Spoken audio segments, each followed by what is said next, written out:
Eu desejo sinceramente que você tenha vindo nessa tarde e noite com o intuito de ouvir Deus falar ao seu coração, falar ao nosso coração. Eu creio que esta é a razão principal pela qual nós vimos a casa de Deus.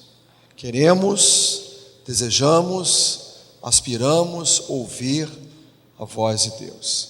E Deus está aqui para nos falar, amém? Através das músicas, através dos hinos, através da sua palavra, certamente nós seremos inspirados nessa tarde e noite, porque o Senhor aqui está. Damos então as boas-vindas a todos que aqui estão, participando ainda dessa jornada do Celebrando a Recuperação.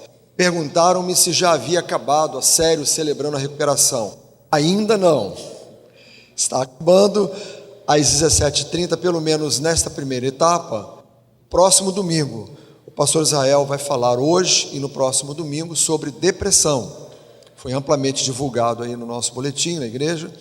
Então nós estamos dando continuidade e estamos nos preparando, não é?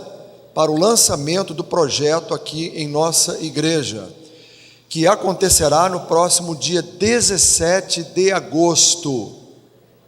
17 deste mês, no horário das 17h30, teremos um culto onde vamos lançar então o nosso projeto. No dia 18, que é o dia seguinte, na segunda-feira, às 20 horas, lá no andar térreo, nós vamos ter o nosso primeiro encontro. E você está convidadíssimo, convidadíssima. Lá na portaria nós colocamos algumas fichinhas para aqueles que desejam colocar o seu correio eletrônico, um contato, um telefone, para nós termos uma estimativa de presença. Nós já temos cerca de 40 pessoas que desejam estar aqui no dia 18. Então eu espero que esse número cresça, não é? É um bom número para o nosso começo. Estamos nos mobilizando para isso, estamos trabalhando com a equipe, estamos fazendo tudo o que é possível, não é? Para que o começo desse projeto seja realmente uma mudança, não é? Na história desta igreja, no bom sentido, claro. Uma mudança de paradigmas, porque não é apenas um projeto, não é apenas um programa, é um estilo de vida. Eu tenho falado sobre isso. Quando você vai lutar com a ajuda de outras pessoas, você vai aprender como vencer maus hábitos, como vencer fraquezas do seu caráter, como superar vícios, enfim. Espero sinceramente que cada um de nós estejamos motivados, né, para estarmos aqui no próximo dia 18, quando teremos o nosso primeiro encontro, e no dia 17, que desejamos realizar assim um grande culto de lançamento, né? Estamos nos preparando para isso.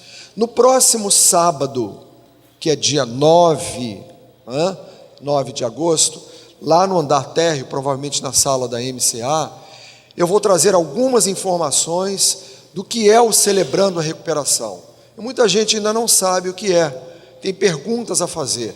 Eu estarei ali com a nossa equipe para trazer alguns esclarecimentos, responder a sua pergunta.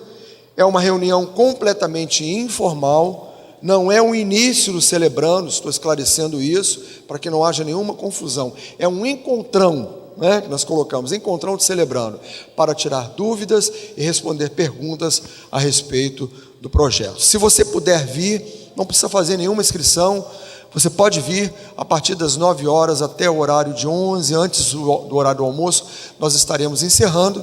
Se não tivermos assim tantas perguntas, nós provavelmente encerraremos antes do horário das 12 horas. Você é nosso convidado, ok? Para o próximo sábado e para as próximas datas que aqui foram anunciadas. Quero destacar também, aproveitando este momento inicial, um culto que teremos aqui amanhã, que é o culto franco-brasileiro. Nós teremos aqui a presença de um pastor que atua, pastor Júnior Damasceno. Estou vendo aqui no boletim então, Igreja Evangélica Batista de Biarritz. E ele vai estar aqui com um outro missionário. Eles estão fazendo o lançamento de um livro em português e vão contar as suas experiências. E o pastor Damasceno, ele também é cantor, ele vai também apresentar algumas peças aqui, não sei se é clássicas. Não, né? Com? Sacras, obrigado. Eu tinha entendido clássicas quando falei com você aquela hora. Então, é uma oportunidade que você tem, porque há um convênio que a igreja está mantendo, não é? Com igrejas lá na França. É o terceiro culto, Sueli, este.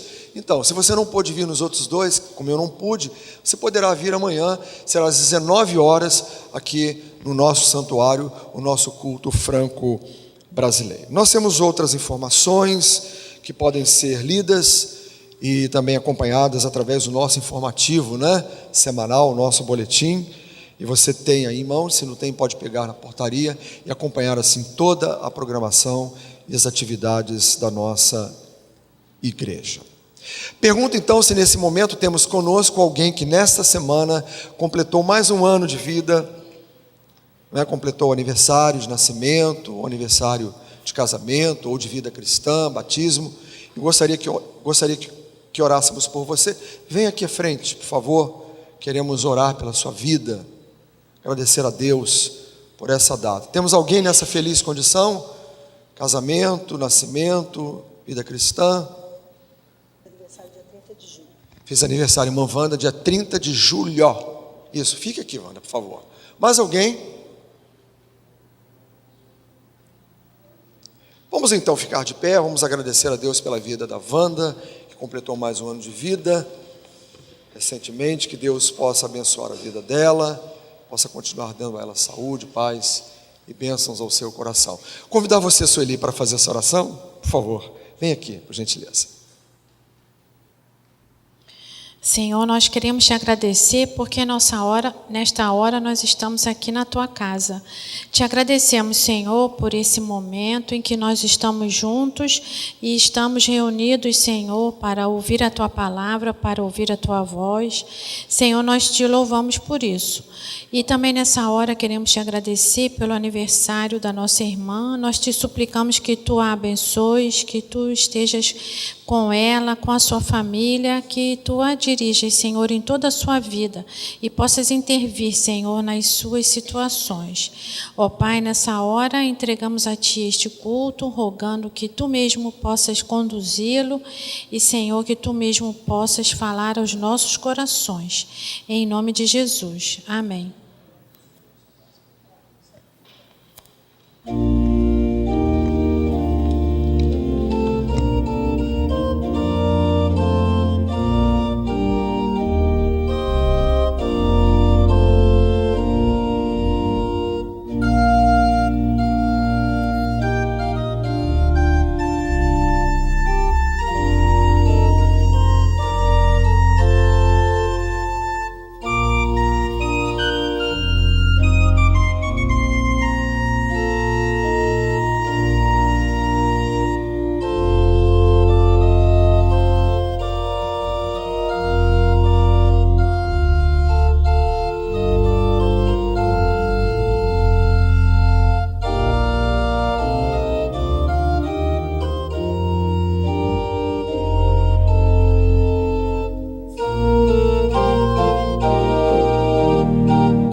O salmista nos diz: aleluia, cantem ao Senhor uma nova canção, louvem-no na assembleia dos fiéis, cantem louvores ao Senhor, vocês, os seus fiéis, louvem o seu santo nome. É isso que nós vamos fazer, convidando você a ficar de pé. Vamos adorar o Senhor com este canto 227 do Inário para o culto cristão.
Nós vamos ler todos juntos este texto do Salmo 117 e continuaremos adorando ao Senhor com o cântico a seguir. Leiamos, pois, todos juntos.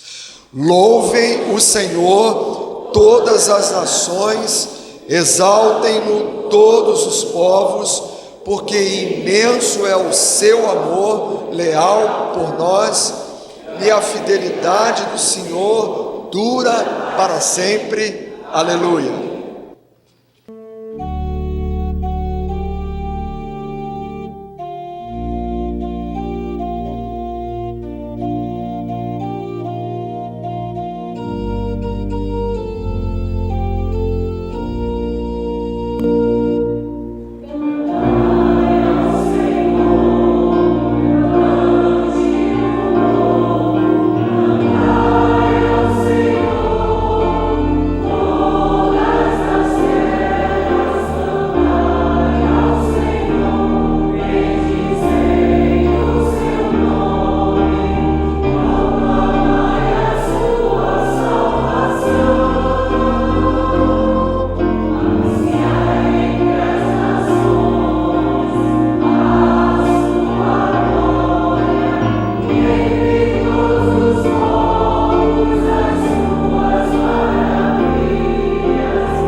Senhor, adoramos o Teu nome, agradecemos, ó Deus, por este privilégio e colocamos, ó Deus, diante de Ti a nossa adoração, para que o Senhor a receba do mais profundo do nosso coração. É a oração que fazemos em nome de Jesus. Amém. Você pode sentar, por gentileza. Vamos ouvir a participação musical da nossa irmã Dilce Helena. Ela vai louvar o Senhor com a música Cada Dia Melhor Será. Que Deus a abençoe grandemente nesse momento.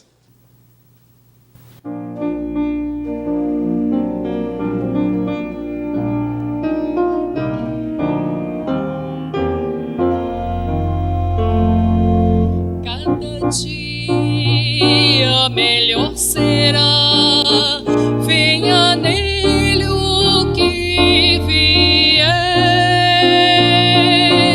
e feliz do que Deus te diz,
Cada dia melhor será quando a fé no coração.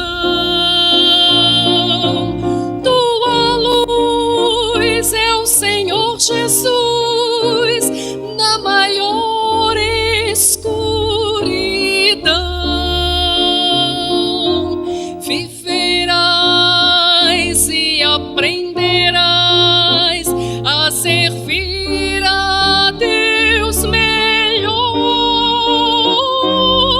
Que prazer nova vida ter, sempre dando em seu amor.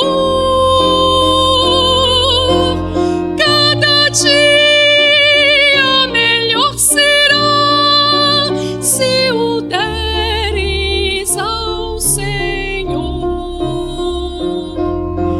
Cada dia melhor será se viveres por amor.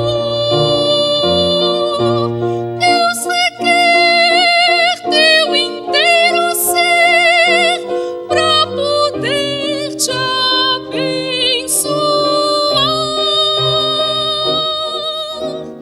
Cada dia melhor será se o deres ao Senhor.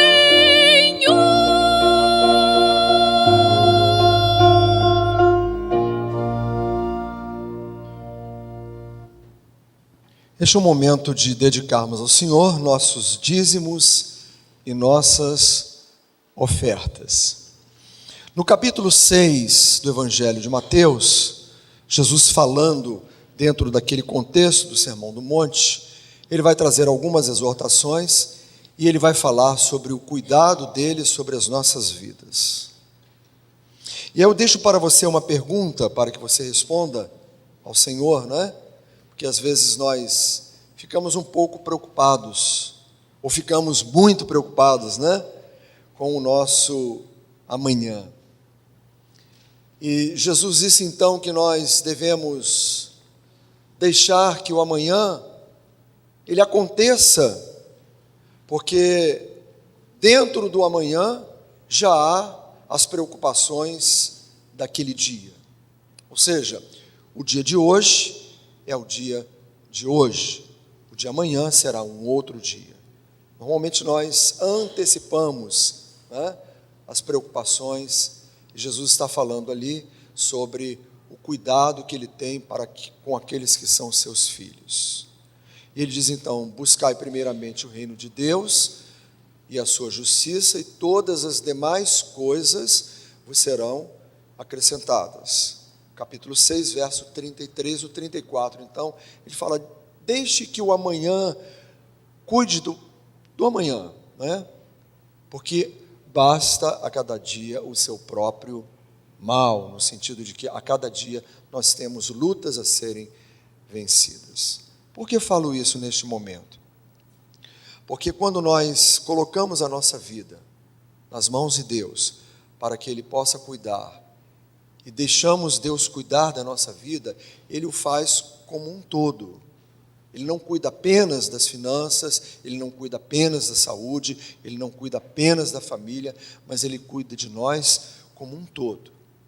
E esse deve ser o nosso sentimento, porque Deus está interessado em cuidar da sua vida.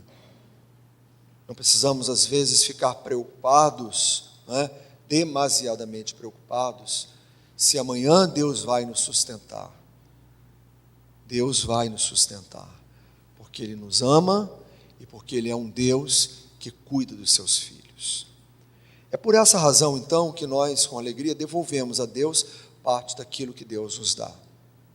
Não estamos aqui negociando com Ele, não é? Bem, Deus, eu vou dar, o Senhor vai me abençoar. Não, mas eu vou devolver ao Senhor parte daquilo que Deus me dá, e Deus me dá, então, muitas bênçãos, muito mais daquilo que eu espero, muito mais daquilo que eu estou como expectativa, e você sabe disso na sua vida, certamente você poderia confirmar aqui, o que Deus faz na nossa vida. Você pede às vezes uma coisa pequenina e Deus te dá uma coisa grandiosa, porque Ele é um Deus misericordioso. É com esse sentimento que eu convido você, para que neste momento que vamos entregar dízimos e ofertas, você possa entregar com alegria, se você veio preparado para isso, seu dízimo e a sua oferta para o sustento da obra de Deus, enquanto nós ouvimos uma música ao órgão e o casal que se aproxima estará segurando as salvas para este momento.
Querido casal, pode conduzir as salvas.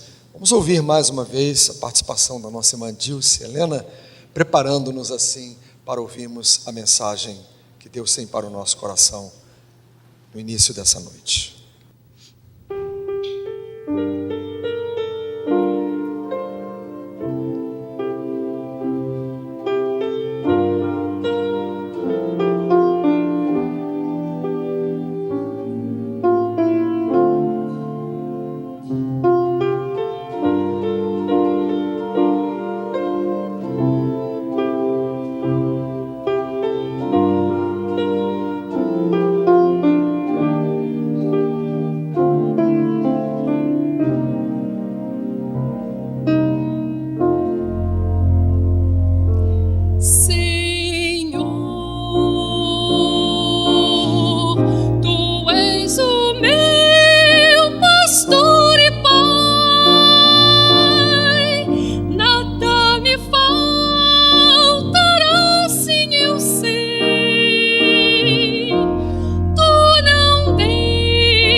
quem é que entra em depressão?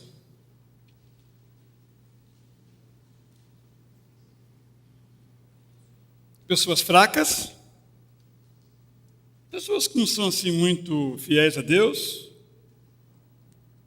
pessoas que sempre foram massacradas pela vida, pessoas que não têm força de vontade.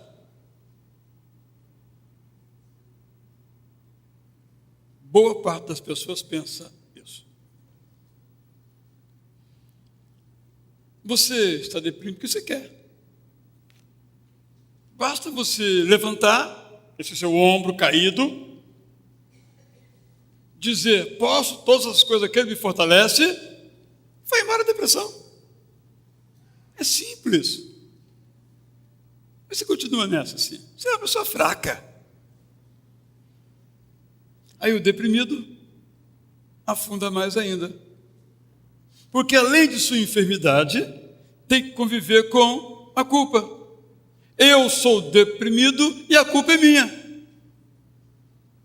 A combinação dessas duas coisas é desastrosa. A religião, então, que sempre deveria existir para promover saúde, quando as pessoas pensam desse modo, acaba promovendo doença. Em lugar de religião ser libertação, se torna opressão.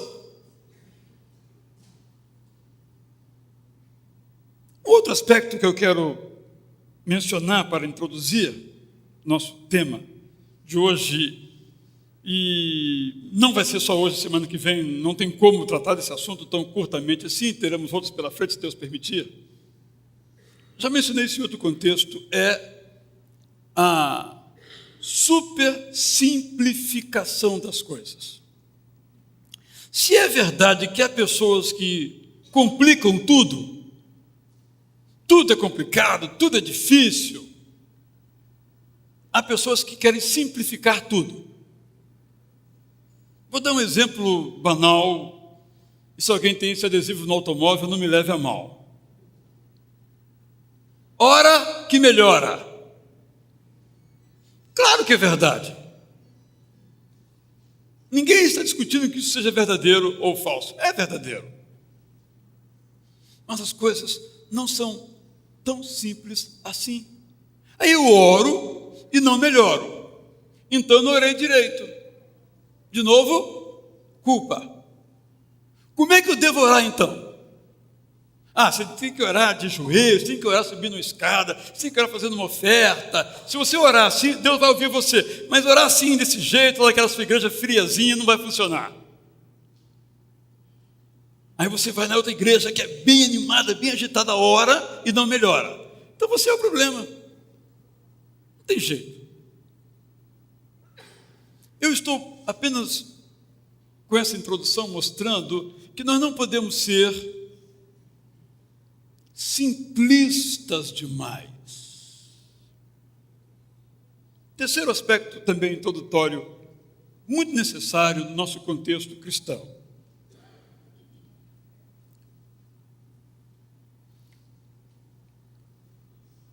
Doença é doença. E toda doença tem que ser tratada como doença. Depressão é uma doença. Tem que ser tratada como uma doença. Eu sempre dou exemplo de joelho, porque o meu joelho é bem avariadozinho. Mas eu não tenho vergonha nenhuma de dizer para os irmãos, meus irmãos, eu tenho um problema no joelho que eu adquiri correndo erradamente na rua, descendo a ladeira, e o meu joelho então ficou problemático. Talvez seja uma artrose, alguma coisa assim. E hoje eu não consigo mais correr. Eu gosto de correr. Só ando. Meu sonho é correr. Andar é chato. Correr é gostoso. Mas eu não posso correr. Eu falo para os irmãos sem vergonha nenhuma que tem problema no joelho. Mas se eu fosse uma pessoa que tivesse depressão, eu não falaria para os irmãos. Porque os irmãos iriam fazer um estereótipo a meu respeito. puxa vida, o pastor Israel, um homem de fé, um homem de oração, um homem de Deus, prega tão bem, coitadinho, tem depressão.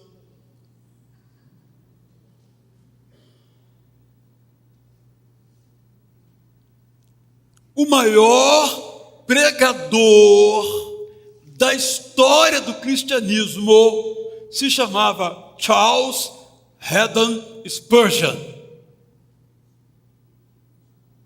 de Londres, século XIX. Tinha depressão crônica.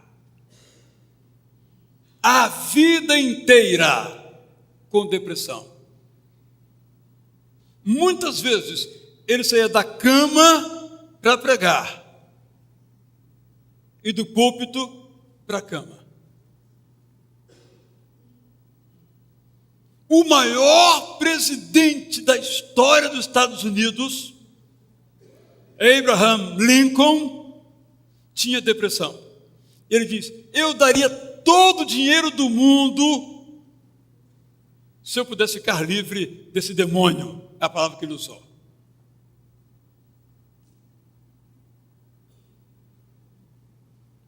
E teve um profeta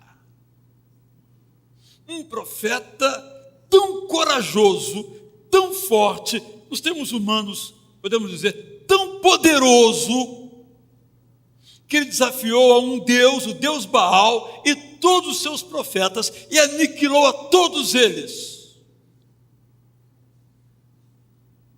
Cara forte, poderoso, bom. E entrou em depressão. Querem ver? 1 Reis, capítulo 19. Nós temos aqui uma história sobre depressão. 1 Reis, capítulo 19. Eu gostaria que sempre que vocês pudessem, todos que lutam com esse problema no seu corpo, ou no corpo de uma pessoa querida, se lembrassem de que um gigante da fé, meus irmãos, Elias não era um profeta de meia tigela, não. Elias mandava chover e chovia. Mas não era de Araque da televisão para o pessoal ver, não era de verdade. Mandava que a seca se abatesse sobre Israel e vinha a seca, não chovia. Ele mandava um rei se calar, o rei se calava. O homem, humanamente falando, era poderoso. Por que humanamente falando? Porque ele não tinha poder, o poder era de Deus. Ninguém é poderoso. Depois, então, que ele passou a faca, literalmente, no gogó, degolou os profetas falsos de Baal. Depois que ele estava pronto para subir ao pódio, aqui estou eu, Elias, quem é que vai me enfrentar? Quem tem coragem? Depois de tudo isto, olha então o que aconteceu.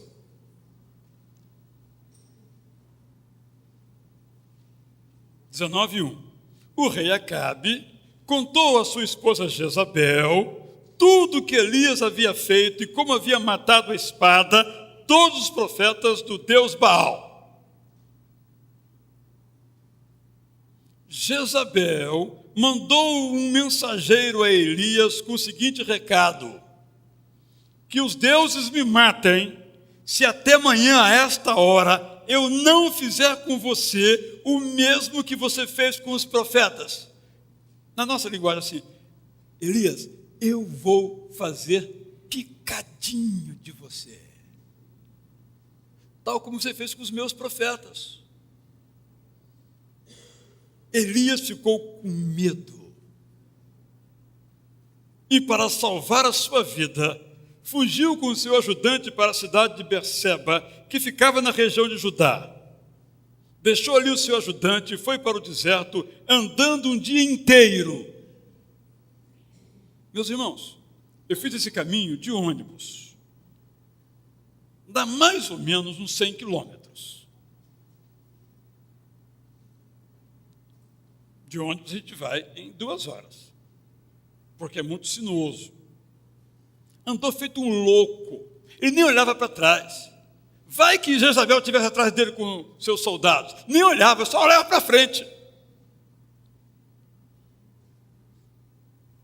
Aí no deserto parou, sentou-se à sombra de uma árvore e teve vontade de morrer e orou assim: já chega, ó Senhor Deus, acaba agora com a minha vida, eu sou um fracasso, como foram os meus antepassados. Bom, a história prosseguiu.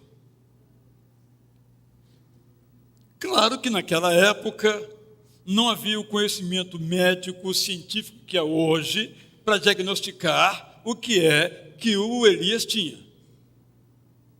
Mas vocês concordam comigo que a típica atitude de alguém em depressão: eu sou um fracasso, a vida não vale a pena, é melhor eu morrer, do que continuar vivendo desse jeito, dando trabalho para os outros, para quê? Meus irmãos, eu gosto dessa história pelo significado profundo dela, porque ela mostra que qualquer pessoa que nunca teve depressão pode ter. Eu nunca tive depressão, mas eu posso ter. Qualquer pessoa de nós aqui pode ter, não só depressão, mas qualquer tipo de transtorno da mente. Assim como qualquer pessoa pode ter um problema de estômago, ou de visão, ou de joelho. A doença mental ou emocional não é diferente das outras doenças. Como é que funciona um joelho? Eu não sei, mas eu imagino que eu faço um movimento e aqui dentro tem um monte de músculo, na nossa linguagem popular, que nenhum médico que me escute, cartilagem, osso, nervo, e eles se conjugam. Aí eu mando ajoelhar, ele ajoelha. A mente é a mesma coisa. Se aqui alguma coisa não estiver legal, vamos dizer, nossa linguagem, a cartilagem, o nervo, o músculo, não estiver legal, não funciona. Quando eu procurei um médico para resolver o meu problema, ele disse: olha, não tem jeito, gastou. Grande médico esse, né? Mas falou a verdade. Faz o seguinte: faz musculação, fortalece a musculatura. Olha que interessante, fortalece a musculatura da sua coxa, português bem simples nosso aqui, que você melhora do joelho. Porque você vai colocar menos carga no joelho, vai necessitar menos do joelho, porque você está usando a musculatura da sua perna.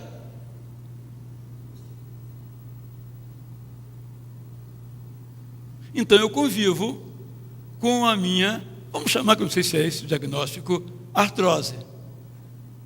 Não gosto, mas eu convivo. Não fiz, eu tentei fazer esse tal de academia, esse tal de musculação, é uma coisa horrível, abominei com esse troço. Não tenho paciência para isso não. Só se estiver escrevendo, aí tudo bem, mas não aguento. Mas eu sei que vou ter que fazer esse negócio, ok? É a mesma coisa com a mente, irmãos. Alguma coisa que a gente não sabe, algum setor, algum departamento lá da mente, algum fiozinho, alguma coisa, sai do lugar, não funciona, por vários fatores que vou mencionar, e aí desorganiza. Só que como a nossa fonte do pensamento, do desejo está aqui, não tem o mesmo efeito de uma dor no joelho. Eu olho assim: ô joelho, você, hein, camarada? Mas a minha mente, como é que ela vai dizer ela mesma? Ô minha mente, você, hein? Tenha paciência, hein, minha mente? Não é bem assim. A mente é o centro das coisas. Então a coisa fica mais difícil e mais complexa. Então vamos nos lembrar. Isso acontece até a um gigante espiritual como Elias, como Spurgeon, como Abraham Lincoln e tantos outros na história cristã e extra-cristã. Então, se alguém disser a você que você é fraco, eu tenho uma sugestão: dê um soco na cara dele. Mas não diga que foi eu, a sua responsabilidade. Há com as consequências, não eu. Claro que é só uma brincadeira para dizer: rejeite essa palavra, não aceite essa palavra.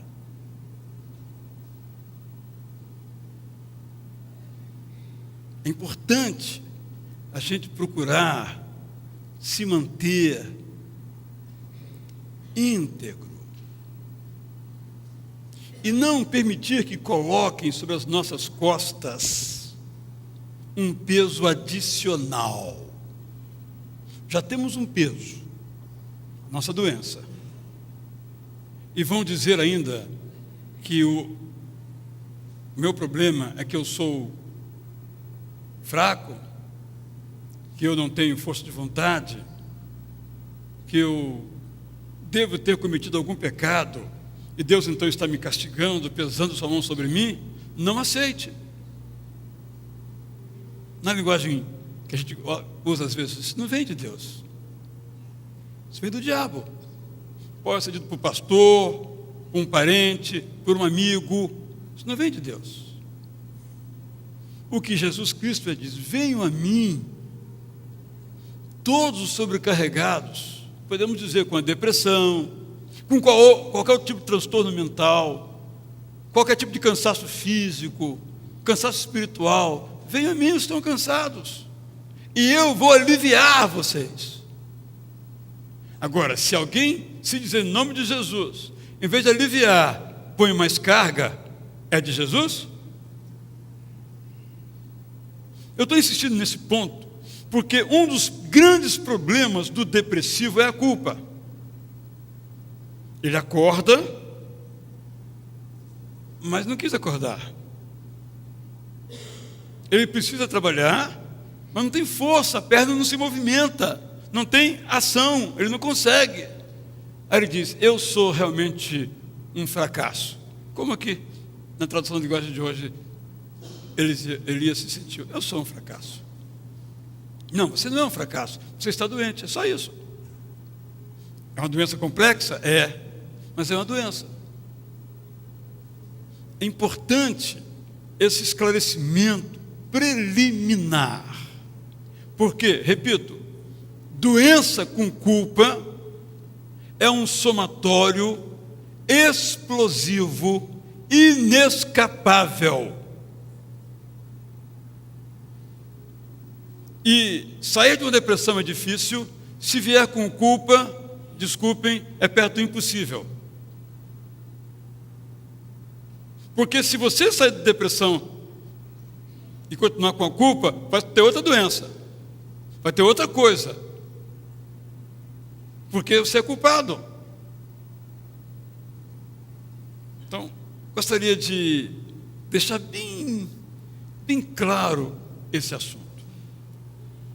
Eu sei que há pessoas aqui nesta tarde e noite que enfrentam essa doença há muitos anos. Eu quero dizer uma outra coisa, que é a seguinte: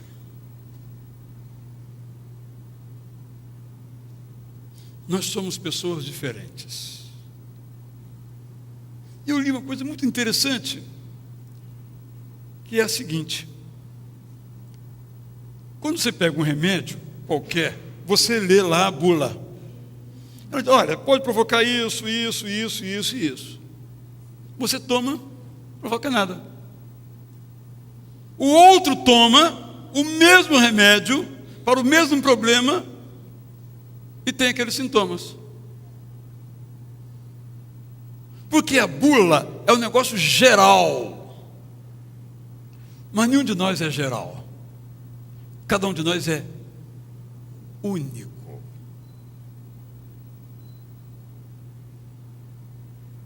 Recentemente, eu ouvi uma frase de uma pessoa que foi muito importante na minha vida, mas se afastou completamente, nem só de igreja, mas de fé. Completamente. Ele disse que religião é opressão, ele está fora disso. Mas, num evento que nós tivemos, ele começou a sua fala, num certo contexto, dizendo o seguinte: eu também já andei por aqui, já preguei, etc. e tal, já ensinei, já escrevi, mas a obra era maior do que o barro, e o barro não aguentou. Depois eu perguntei: você falou isso? Eu falei isso. Aí as conclusões são minhas, não dele, não conversei com ele sobre esse assunto. Uma pessoa que saiu de uma certa cidade aqui, do nosso país, veio para o seminário, começou a trabalhar, se tornou professor do seminário, mas não tinha resolvidas algumas questões internas. Ou seja, colocaram-no para uma tarefa, para uma missão, no caso de pastorear, para o qual ele, o barro, não estava preparado, não estava pronto. E com a pressão que se exerceu, ele sucumbiu, ele não aguentou. É a minha interpretação. Por que estou dizendo isso?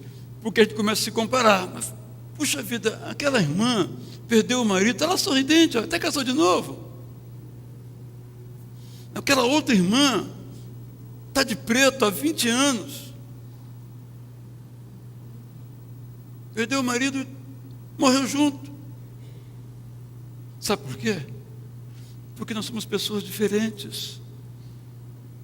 Não tem uma média, não tem um comportamento padrão. Nenhum de nós é padrão. Ah, meus filhos, eu criei meus filhos do mesmo modo. Olha esse e olha esse. Sim, talvez você tenha criado do mesmo modo, mas eles são diferentes. Você põe a mesma carga, vamos dizer assim, embora isso não seja verdade, você não põe a mesma carga, você põe cargas diferentes.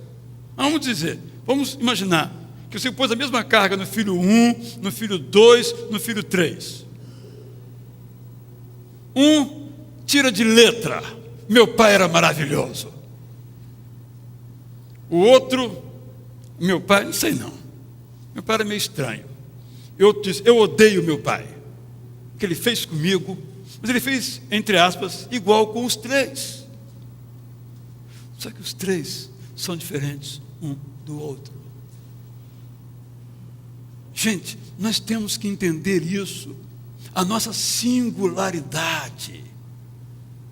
Então, quando um evento doloroso, dramático acontece na nossa família, uma pessoa reage de um modo e outro reage de outra. Um sofre, digamos assim, e o outro está nem aí. Tudo aparentemente que nunca sabe lá no fundo do coração o que vai. Que está atrás daquele sorriso, atrás daquela. Ninguém sabe que está do sorriso, atrás de uma lágrima. Ninguém sabe. A pessoa sorri, então está feliz. A pessoa chora, então está triste. Ninguém sabe. Só sentar, conversar, ouvir. Então, não se compare com o outro que enfrentou a mesma agrura que você enfrentou e está firmão, fortão. Aparentemente, é claro. Porque só sabemos, desculpe, aparentemente. E você está derrubadão. Não se compare, porque as pessoas não podem ser comparadas. Nós somos diferentes. São alguns elementos, meus irmãos e minhas irmãs, importantes para tratarmos dos transtornos mentais, dos quais a depressão é um deles.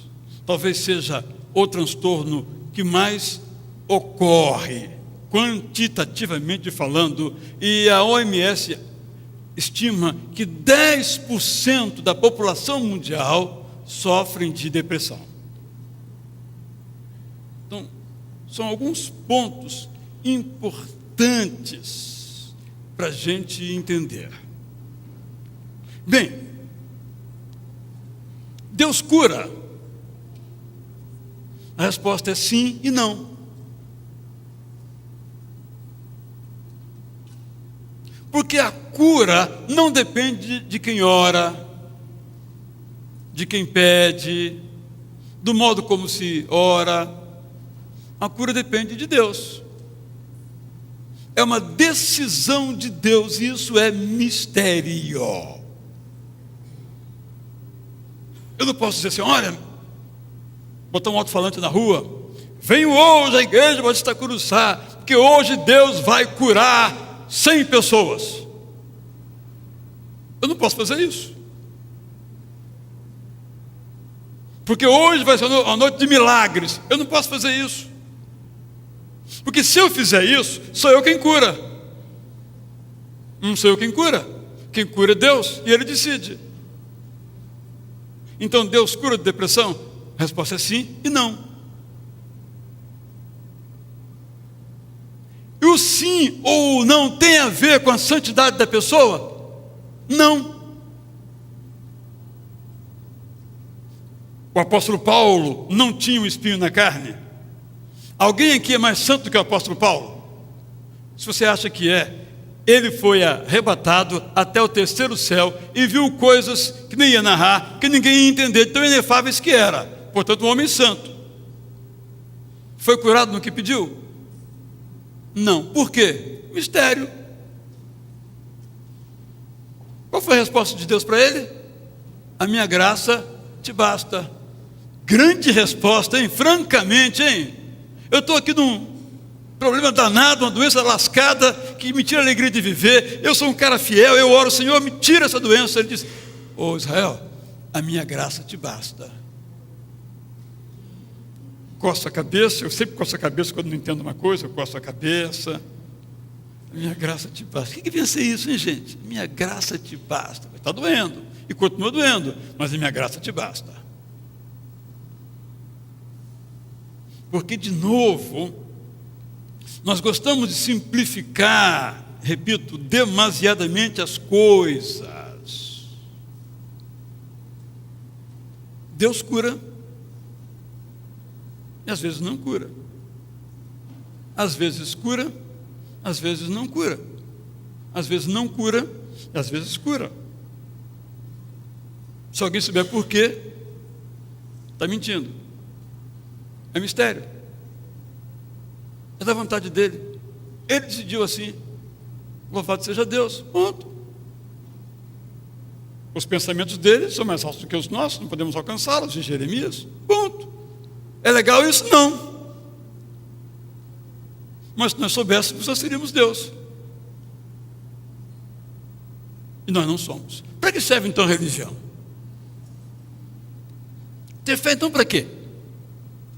Qual a diferença entre um depressivo que crê e um que não crê?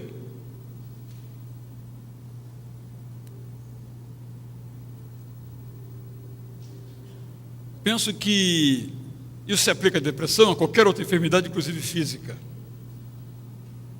Deus cura enfermidades físicas, às vezes não cura. Mas uma coisa, quem crê pode saber: ele continua sendo amado por Deus. No caso da depressão, por exemplo, você quer coisa melhor? Eu estou deprimido, mas Deus me ama.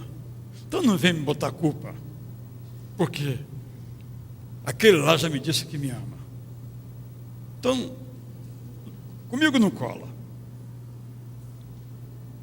Mais ainda, Jesus Cristo diz que está conosco todos os dias até a consumação dos séculos. Ele está conosco quando a gente está doente, e está conosco quando estamos saudáveis.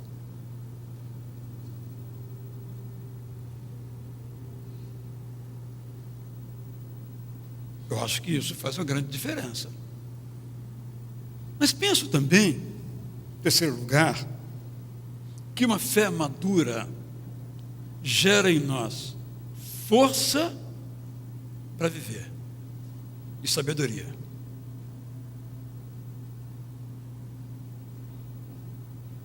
É bem conhecida a história de um psiquiatra chamado Viktor Frankl. Viktor Frankl estava no campo de concentração e ele escreveu o seguinte: diante daquela opressão tremenda, aqueles que sabiam que tinha alguém em casa esperando por ele saíam vivos, se não fosse, é claro, trucidados por Hitler. Mas aqueles que não sabiam que tinha alguém esperando por eles se suicidavam. Então, a religião tem o poder de nos dar essa força, sabendo que Deus está conosco e que a nossa vida pertence a Ele. E um dia Ele vai fazer com que nós voltemos a viver. Força para viver. A religião nos dá, mas também nos dá sabedoria. Pode ser que Deus nos cure de nossa depressão ou qualquer outro transtorno, mas pode ser que Ele diga: olha, Bonavita, minha graça te basta. Olha, Décia, minha graça te basta. O que eu faço então com isso? Eu tenho que aprender a conviver com a minha depressão, porque Deus decidiu que não vai me curar. Minha graça te basta, ou seja, conviva com ela. Isso aplica qualquer doença, qualquer transtorno, físico, mental, de qualquer ordem. Me dá sabedoria, força que está comigo, a minha graça te basta, e daí a sabedoria para conviver com essas realidades. Como eu estou fazendo um apanhado geral assim, quero lembrar um outro elemento que eu falava com a irmã agora há pouco aqui. Nós precisamos nos conhecer. Vou dar um exemplo particular meu neste caso. O exemplo é o seguinte: quem de nós sabe o que acontece com a comida quando a gente coloca na boca? A gente come e pronto. Eu me lembro, eu era seminarista, 18, 19 anos, voltava para casa nas férias, e a minha mãe, quando me encontrava, queria saber se eu estava mais gordinho ou não. Então, quando ela pegava aqui no meu rostinho, eu estava mais gordinho, meu filho, está com saúde. Porque o conceito popular, erroneamente, que saúde é gordura. Né? Tanto é que no interior, né? Latas de gordura, para gerar mais gordura, porque saúde é gordura. Então eu aprendi, e não penso que seja diferente de boa parte dos homens aqui, que temos que comer muito. Não gostou da comida? Come mais. 2, 3 pratos. Porque a gente não sabe, por exemplo, que nós temos uma capacidade de digestão. Se nós colocamos mais comida do que dá para digerir, o efeito será ao contrário do que imaginamos. Também nós aprendemos no dia a dia que é o seguinte: você quer emagrecer? Não coma. Ou fique muito tempo sem comer, diminui a quantidade de vezes que você come, você engorda mais. Porque nós não sabemos como é que funciona o mecanismo em que uma comida entra e vira energia, vira músculo. Porque o que nós sabemos é que a gente aprende na rua e está errado. Então eu aprendi. Falei, eu quero emagrecer. Mas eu sou uma pessoa naturalmente autodidata. É o meu jeito de ser. Eu vou pesquisar e ver como é que o troço funciona. Não consegui aprender nada sobre esse negócio de digestão. Não achei nenhum artigo interessante para eu ler. Então não sei como é que funciona. Mas eu encontrei um aplicativo, vamos chamar assim, que diz o seguinte: você quer emagrecer? coma 6 vezes por dia. Pois isso é bom, né? 6 vezes por dia, beleza. Mas você vai comer assim. Você tem quantos quilos? Eu coloquei 94. Quantos quilos você quer ficar? Eu botei 80. Então, você tem que comer por dia, no máximo, 30 pontos nesse aplicativo. Então, o seu café da manhã vai ter, no máximo, 8 pontos. O seu lanche às 3 horas depois do café da manhã, vai ter, no máximo, 4 pontos. O teu almoço, no máximo, 12 pontos. O teu lanchinho, no máximo, 4 pontos. O teu jantar, no máximo, 2 pontos. E a tua ceia final, no máximo, 4 pontos. Bem, isso quer dizer o seguinte, por exemplo, uma porção de batatas fritas é um almoço e um jantar juntos, não precisa comer mais nada. Gordura pura. Então, joga isso fora, não coma esse troço. Então, eu tomo. O meu exemplo é só para ilustrar o que eu estou querendo dizer sobre o autoconhecimento. Só para isso. É só uma ilustração do que eu quero dizer. Então eu tomo café com leite sem açúcar, como sempre tomei a vida toda. Detesto colocar açúcar nas coisas, ou sal, qualquer coisa, tempero, nada. É tudo puro, como foi feito. Né? Uma porção ou 2 porções de pão integral. Uma fatia de queijo e meio melão, meio mamão com caroço. Mas nem é minha, eu gosto do caroço. Muito bem. Isso dá mais ou menos 7 a 8 pontos no café da manhã. E 1 ou 2 frutas, 3 horas depois, que vão dar 4 pontos, depende da fruta. Depois o almoço e assim por diante. Bem, eu emagreci 12 quilos. Apenas o uso, desculpe a expressão, porque não é minha inteligência, é do aplicativo, o uso da inteligência. Não passo fome, antes pelo contrário, estou sempre com a barriga cheinha, comendo mais e emagrecendo. Ou seja, o que eu quero dizer, tudo isso é para dizer o seguinte: a gente tem que se conhecer. E a gente não se conhece. A gente se engana. Acha que se conhece. Não. Quando tomar a decisão de parar, eu paro. Você não se conhece. Não conhece o seu corpo. Por exemplo, alguém que fuma. Não basta, lembra dos meus 3 Ds? Desejo, decisão e disciplina. Não basta desejar, não basta decidir, e nem sempre resolve a disciplina, sabe por quê? Porque é uma dependência química, está além da vontade. Ah, mas tem pessoas que conseguem, sim, mas as pessoas são diferentes. Quando estou resfriado, eu tomo um remédio chamado Resfenol. No meu caso, minhas irmãs e meus irmãos, é absolutamente perfeito. Vai embora a minha gripe. Outras pessoas tomam e continuam gripadas. Porque as pessoas são diferentes. Há pessoas que tomam Dorflex, que eu tomo para dor muscular, ou coluna e tal, e não sentem nada. Eu a vida inteira tomei Dorflex, não sentia nada. Hoje eu tenho dor na região renal, não tomo mais. Porque eu também sou diferente de mim mesmo. Porque eu mudei ao longo da vida.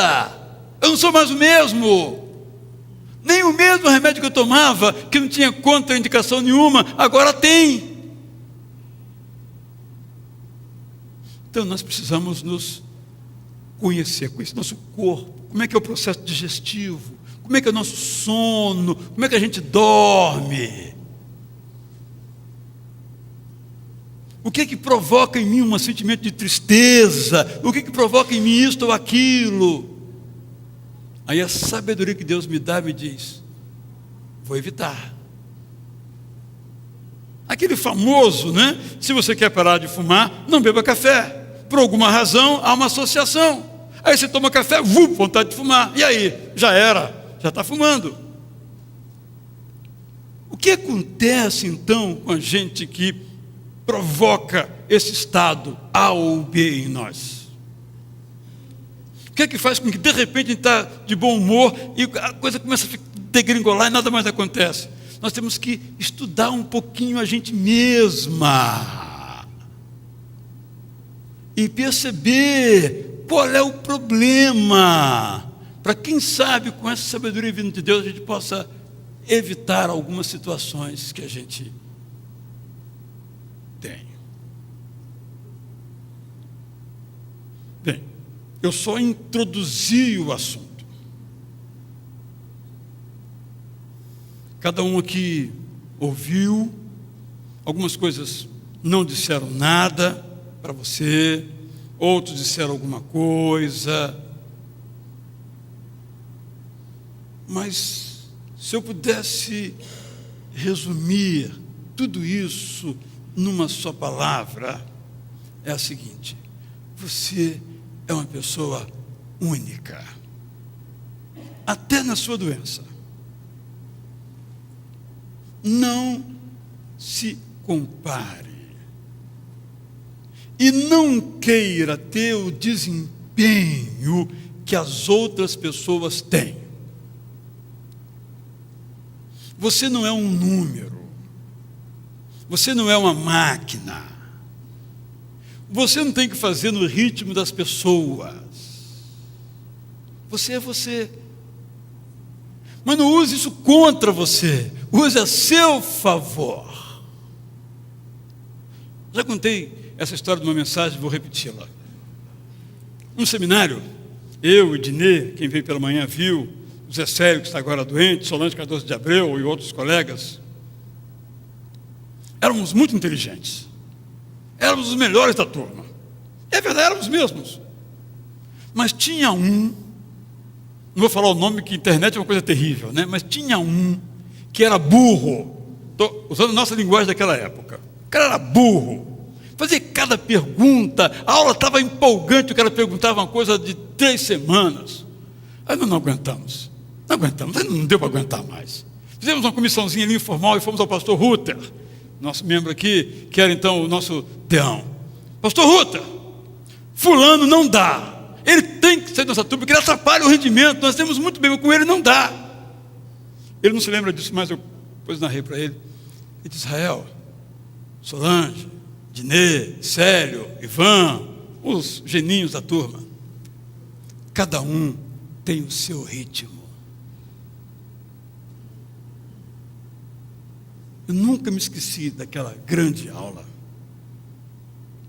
Quem é aqui do mundo corporativo sabe que as empresas adoecem as pessoas? Porque as empresas colocam metas. Não quer saber se sua mãe morreu, se seu filho está doente, se você está com depressão.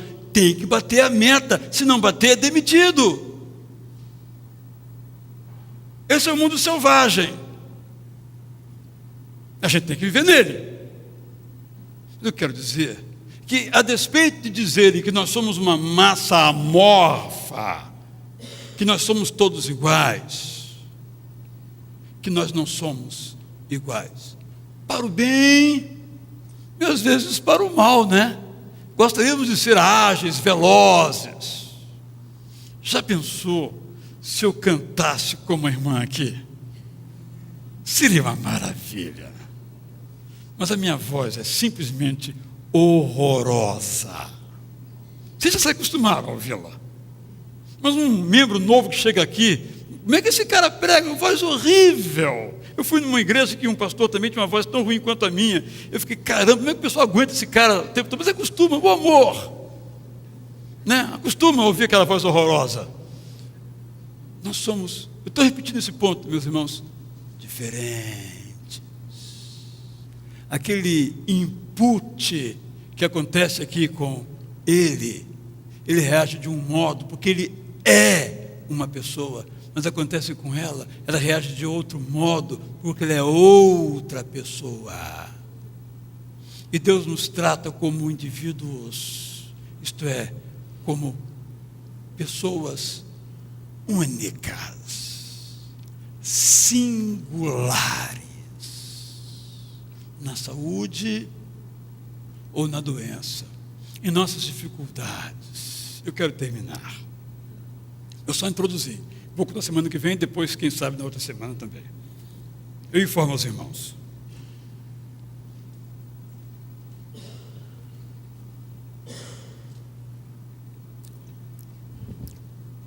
Já falei isso, mas quero só retomar. A gente nasce, vamos dizer que seja assim, com uma história todinha para ser escrita. Vamos dizer, página em branco.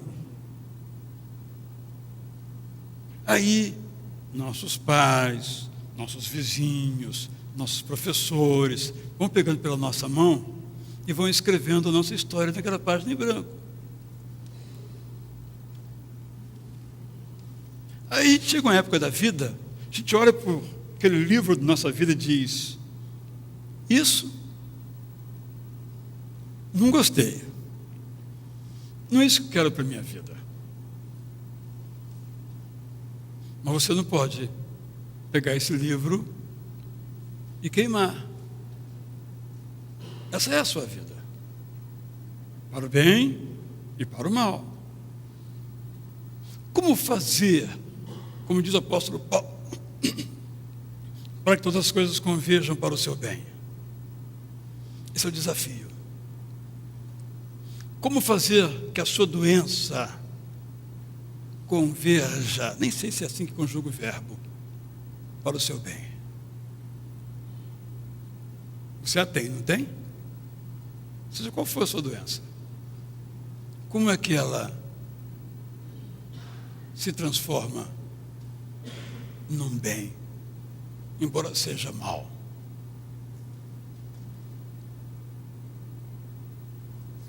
Queria que você pensasse nisso.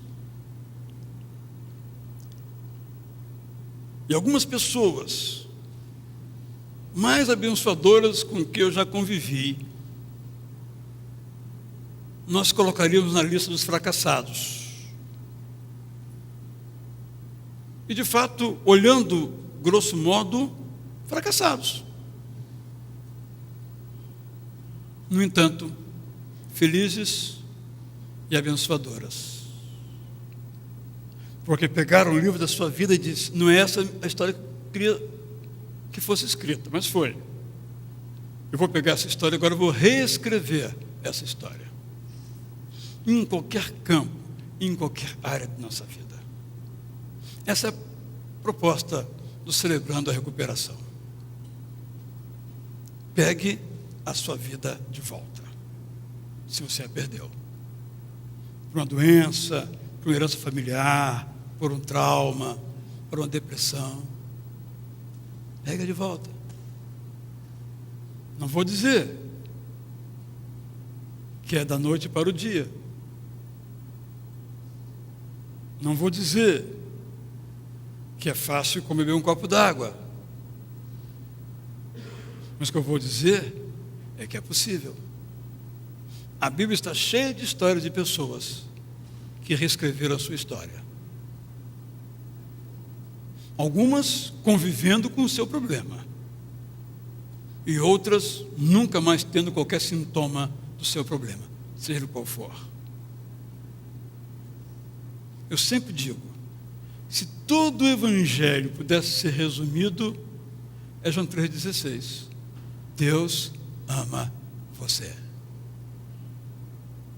E se Ele ama você, alguma coisa boa vai acontecer. Porque Ele só faz coisa boa. Gostaria que você pensasse nisso. Vamos orar agora, vamos cantar essa música que está aí no momento da intercessão, que eu não me lembro agora qual é. E, meus irmãos, pregar um sermão normal, para mim é muito fácil. Pregar para mim é a coisa mais fácil do mundo. Mas pregar isso que eu preguei agora é muito difícil. Porque eu estou olhando aqui os rostos. Algumas histórias eu conheço, outras não, a maioria não. Eu sei que cada palavra que eu disser pode abençoar ou amaldiçoar, no sentido que os irmãos entendem da palavra. Por isso, eu fico assim, bastante tomado, emocionado, pelo peso da minha responsabilidade. E antes de começar, eu pedi a um grupo que orasse por mim, para que a minha palavra fosse abençoadora. E eu espero que tenha sido para você abençoadora. Mas não espere que um tema que aflige você há 15 anos, como é o caso de uma pessoa, hoje eu conversei aqui, vai ser resolvido em 15 minutos. Isso não existe. Nem Deus faz assim conosco. Porque Ele quer que ao fazer conosco, nós entendamos e compreendamos o que Ele está fazendo. Vamos cantar. Qual é a música mesmo? Vem, Senhor, me dirigir. Isso, obrigado. Enquanto nós cantamos, se você quer que eu ore por você, você vem aqui, eu vou então depois orar por você.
Senhor, queremos nesse instante apresentar a Ti cada pessoa que nesta hora o busca por sua saúde. Aqui presentes, conosco tantas pela internet, com dificuldades as mais distintas, transtornos dolorosos, que trazem sofrimento a elas e as suas famílias. Nós queremos, Pai, apresentar a Ti cada pessoa, e nós não escondemos nosso desejo, é que Tu cures. Não há para Ti transtorno que o Senhor não possa curar. Tu disseste que tudo que nós tivermos de problemas, devemos levar ao Senhor em oração, que nós fazemos. Mas também, Senhor, se o Senhor não nos curar, é decisão Tua, tão sábia quanto nos curar, e aceitamos. E Te pedimos que nos ajudes a viver, mesmo que for com uma ou outra dificuldade, a viver no Teu poder, na dependência da Tua graça, que nos basta. Senhor, nos ajude a tomar de novo o controle de nossa vida, apesar das limitações de nossas mentes e corpos. Coloca, Senhor, no coração de cada um de nós a vontade de viver, de experimentar cada dia o Teu amor nas nossas vidas. Senhor, estamos a caminho da recuperação. Ajuda-nos. Te pedimos em nome de Jesus. Todos podem, por favor, se assentar. Então, José Maurício, fique comigo. No próximo sábado, Exatamente. teremos aqui um encontro. Encontrar um do Celebrando. Quando nós vamos, isso? nós vamos tirar algumas dúvidas para aquelas pessoas que ainda não compreenderam o que significa o Celebrando na sua vida. Você poderá fazer perguntas e nós vamos então esclarecer e mostrar então a você como nós vamos começar a partir do próximo dia 18, que é a segunda-feira, depois do lançamento do projeto no dia 17, com o nosso primeiro encontro. Então, como é que funciona o Celebrando? Como eu posso participar? Quais são os dias e horários? Eu vou esclarecer tudo isso ali, mas já vou de antemão avisando a você que ele sempre acontecerá às segundas-feiras, às 20 horas, lá no andar térreo. De Então, 20 até, mais ou menos? 20 até 21h15 no máximo, não queremos passar tanto desse tempo. Ok, Certo. pastor? Então você, vindo ou não a esse encontrão do sábado às 9 horas da manhã, você pode fazer a sua inscrição. Por que a inscrição? Não paga nada. Mas você tem que dar um passo. É se comprometer. Nós não queremos quantidade. Nós não queremos 100 pessoas aqui na segunda-feira. Não, não queremos não. Até pode vir 100. Mas nós queremos pessoas que sejam compromissadas com a sua saúde emocional. E vão dar um passo para isso. Já tem uns 40 inscritos, está ótimo, nem se inscreva mais, não precisa mais. Mas não é isso que estamos dizendo. Estamos dizendo o seguinte: se você quer tomar o controle da sua vida, se inscreva. Nós queremos ajudar você. E vamos caminhar. Quanto tempo? Não sabemos. Depois vamos criar grupos específicos. Para quem, por exemplo, quer deixar uma drogadição, seja cigarro, bebida ou outro tipo de droga, precisa de ajuda, gente. Algumas pessoas saem assim, vupt. Não quero amanhã, nunca mais usou aquele trem. Mas tem pessoas que não conseguem, porque nós somos diferentes. Nem piores nem melhores, diferentes.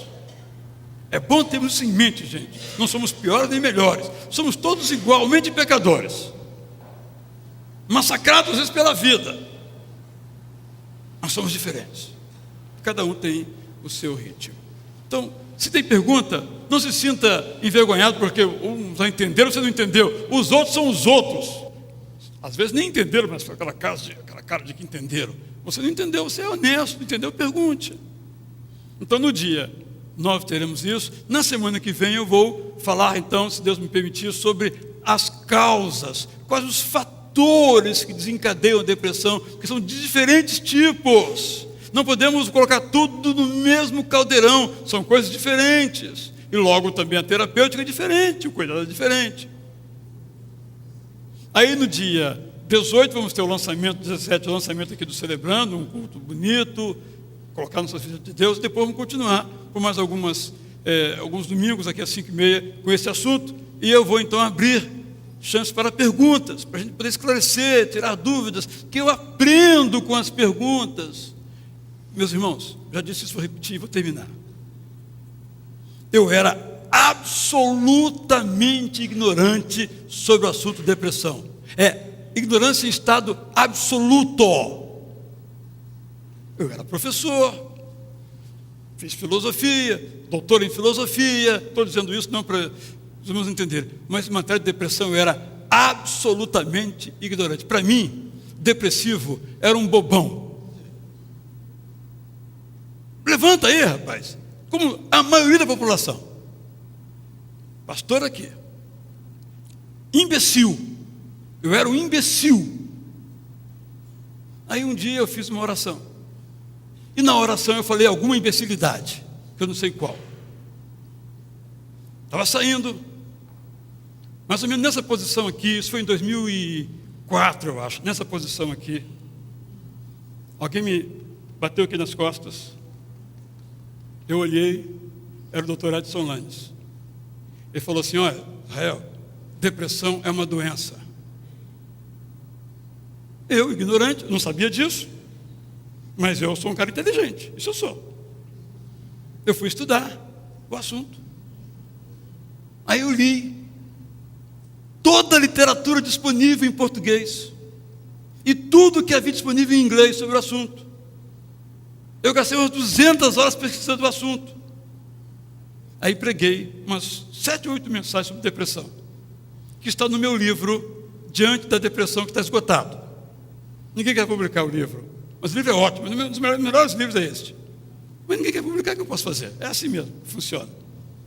Mas está disponível, quem tem acesso à internet pode comprar em digital, ler em tablet, tal. Não vai de papel, já era, gente, para com de papel.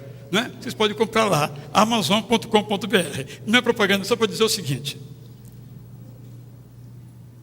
nós somos ignorantes sobre esse assunto. Eu agora sou um pouquinho menos ignorante, porque eu estudei um pouco sobre o assunto, mas sou ignorante, estou sempre aprendendo sobre este assunto. E meu objetivo é, tudo aquilo que eu sei, eu quero colocar à disposição dos meus irmãos. Não tem razão nenhuma, saber para quê? Se não for para servir, para que eu quero saber? Então, quero dizer isso aos meus irmãos. Sim, porque editoras não querem reeditar, só isso. Elas não querem. Elas acham que não vendem, então paciência, ok? Mas só quero dizer isso. Vamos juntos, meus irmãos. Vamos ter, como eu tenho repetido, vou dizer depois disso, nosso irmão Eugênio pode tocar a música final. Jesus veio para nos dar vida abundante aqui e agora.